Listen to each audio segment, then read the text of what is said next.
എല്ലാവർക്കും നമസ്കാരം. Doctor Soumya സരനാണ്.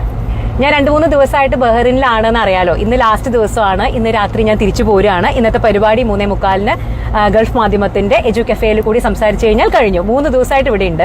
So എനിക്ക് ബഹ്റിൻ കംപ്ലീറ്റ് ആയിട്ടൊന്നും കാണാൻ സാധിച്ചില്ല, കാര്യം പല പരിപാടികൾ ഉണ്ടായിരുന്നത് കൊണ്ട് തന്നെ. പക്ഷേ ഇന്ന് ഞാൻ നിങ്ങൾക്ക് കാണിച്ചു തരാൻ പോകുന്നത് ബഹ്റിന്റെ തൊട്ടടുത്ത രാജ്യമാണ് സൗദി അറേബ്യ. അപ്പോൾ സൗദി അറേബ്യയും ബഹ്റിനും തമ്മിൽ ബന്ധിപ്പിക്കുന്ന ഒരു പാലം, 10-24 കിലോമീറ്റർ ഉള്ള ഒരു വലിയ പാലം. അതിന്റെ പ്രത്യേകത എന്ന് പറഞ്ഞു കഴിഞ്ഞാൽ നിങ്ങൾക്ക് അതിന്റെ ബാക്ക്ഗ്രൗണ്ടിൽ കാണാൻ പറ്റുന്നുണ്ടായിരിക്കും, കടലാണ്. ഓക്കെ, ഈ കടലിനെ നികത്തിയാണ് ഇത്ര 24 കിലോമീറ്റർ ഉള്ള 12 കിലോമീറ്റർ ബഹ്റിനും 12 കിലോമീറ്ററോളം സൗദി അറേബ്യയ്ക്കുള്ള ഈ ഒരു വലിയ പാലം നിർമ്മിച്ചിരിക്കുന്നത്. അപ്പോൾ ഈ ഒരു രാജ്യം തന്നെ കടൽ നികത്തിയിട്ടാണ് ഇവര് ഉണ്ടാക്കിയിരിക്കുന്നത്. ഇപ്പോഴും അത് ആ പ്രോസസ്സ് നടന്നുകൊണ്ടിരിക്കുകയാണ്. അപ്പൊ ഇന്ന് ഞാൻ ഈ ഒരു പാലം കാണാനാണ് വന്നത്. അപ്പോൾ നിങ്ങളെയും ആ ഒരു പാലം കാണിക്കണം എന്ന് വിചാരിച്ചു. അതിന്റെ കാഴ്ചകളും കാര്യങ്ങളൊക്കെ ഇത് കഴിഞ്ഞിട്ട് ഞാൻ കാണിക്കുന്നുണ്ട്. സോ ഇതാണ് സംഭവം. ഇനി നമുക്ക് അവിടെ, അതായത് ഈ ഒരു പാലത്തിന്റെ എൻഡില് നമുക്ക് സൗദി അറേബ്യയിലേക്ക് എൻട്രി ചെയ്യാൻ സാധിക്കില്ല, കാര്യം വിസയൊന്നും ഇല്ലല്ലോ. അപ്പോൾ അവിടെ പോയിട്ട് നമ്മൾ തിരിച്ചു വരാനാണ് പ്ലാൻ, തിരിച്ച് ബഹ്റിനിലേക്ക് തന്നെ വരാനാണ് പ്ലാൻ. അപ്പൊ ഇനി അവിടെ എത്തിയതിനു ശേഷം അവിടുത്തെ കാഴ്ചകൾ ഞാൻ കാണിച്ചു തരാം.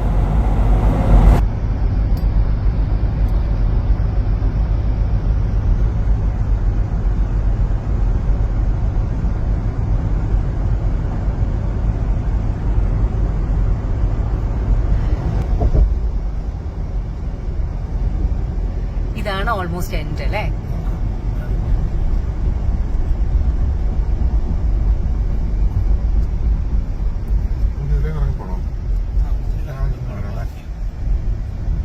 ഓ, അതാണ് അവിടെ ഇരിക്കും, ഇവിടുന്ന് അങ്ങോട്ട് കിടക്കണ.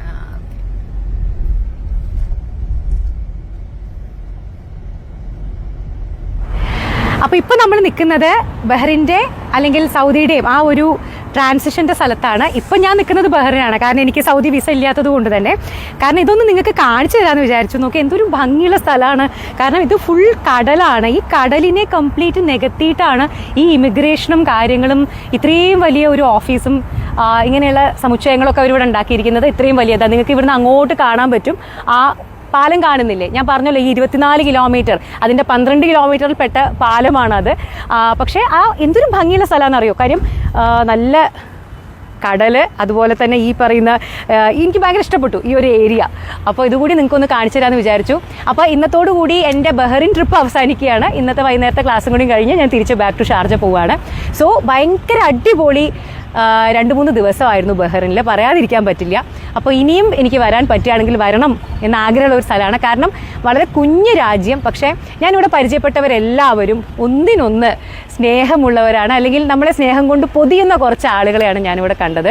സോ അധിക രാജ്യങ്ങളിലൊന്നും ഞാൻ പോയി ക്ലാസ്സുകളൊന്നും എടുത്തിട്ടില്ല. പക്ഷേ ഈ രാജ്യത്തേക്ക് ഇനിയും വരാൻ സാധിക്കുകയാണെങ്കിൽ വരണമെന്ന് അത്രയും ആത്മാർത്ഥമായിട്ട് ആഗ്രഹിക്കുന്നു.